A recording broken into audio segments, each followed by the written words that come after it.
Hey traders, Vadim from Shark Tips here. Happy new trading week to all of us.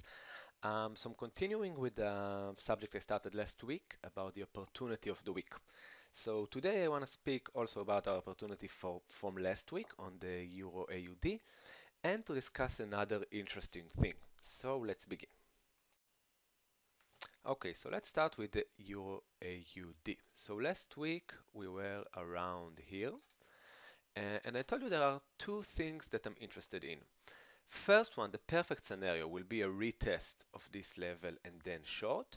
The second scenario is a retest to one of the Fibonacci levels of 50 or 61. Let's see what happened during the week.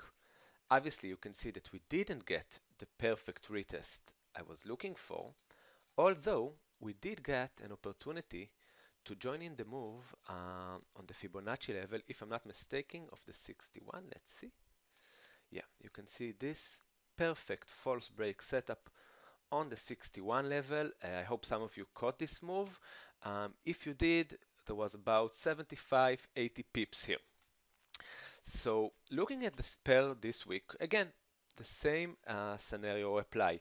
Another correction to the Fibonacci level and another short. But we have another thing forming this week. This is the 4-hour chart. I can simply take this trend line here and wait for the break of the trend line. So if I see a break, retest, and another move down, this is first scenario. The second scenario, as is the previous week, a correction to one of the Fibonacci levels around here and another leg to the downside. So keep this pair on your watch list for this week. Alright, so I hope you all will have an excellent and amazing trading week.